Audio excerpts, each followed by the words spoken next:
கிறிஸ்துவுக்குள் அன்பான கர்த்தருடைய பிள்ளைகளே, உங்கள் யாவரையும் ஆண்டவராகிய இயேசு கிறிஸ்துவின் ஈடு இணையற்ற பரிசுத்த நாமத்தினால் உங்களை ஆசீர்வதிக்கின்றேன், வாழ்த்துகின்றேன். கர்த்தர் தாமே தம்முடைய பரிபூர்ண நன்மைகளினால் உங்களை நிரப்பி பரத்திலிருந்து உங்களுக்கு அருளச் செய்து நீங்கள் யாவரும் இம்மையில் சுகித்திருக்கவும் மறுமையிலே நித்திய வாழ்வை சுதந்திரித்துக் கொள்ள உங்களுக்கு அனுகிரகம் செய்வாராக. வாரம் ஒரு மிஷனரி என்கிற தலைப்பில் இந்த வாரம் நாம் பார்க்க இருக்கிற மிஷனரியின் பெயர் எய்டா பாய்ட்.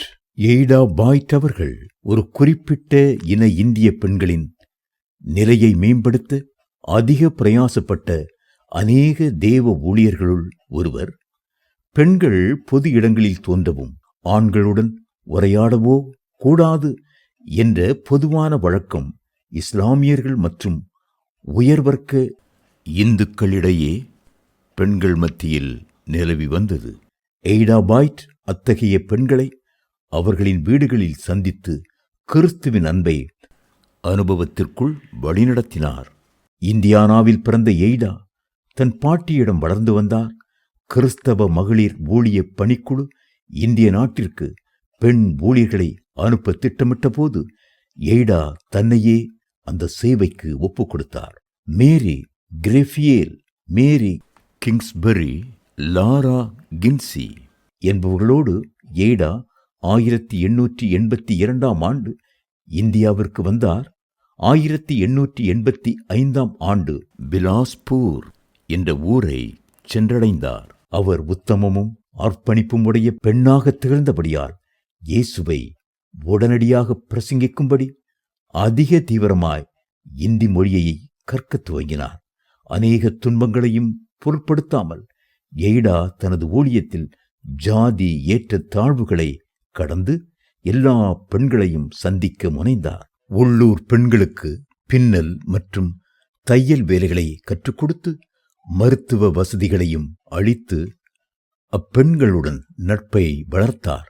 வாசிப்பதினால் சுயமாக யோசிப்பார்கள் என்று அவர் கருதி அவர்களுக்கு வேதாகமத்தை வாசிக்கவும் கற்றுக் கொடுத்தார். பெண்கள் பொது இடங்களில் ஒன்று கூட அனுமதிக்கப்படாததால் வெயிலையும் புழுதியையும் பொருட்படுத்தாமல் நடந்து திரிந்து அந்த பெண்களை ஆங்காங்கே சென்று சந்தித்து போதித்து வந்தார். எய்டா மன உருக்கம் நிறைந்தவராய் திகழ்ந்தார். 1899 முதல் 1900 பஞ்சக்காலங்களில் கடினமாக உழைத்து தன் சொந்த வருமானத்தை கொடுத்து ஏழை பிள்ளைகளின் பசியாற்றினார் எய்டா.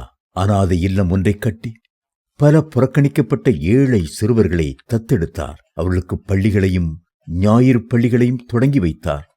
அதில் அநேகர் இயேசுவை ஏற்றுக்கொண்டு ஞானஸ்நானம் பெற்றுக்கொண்டனர்.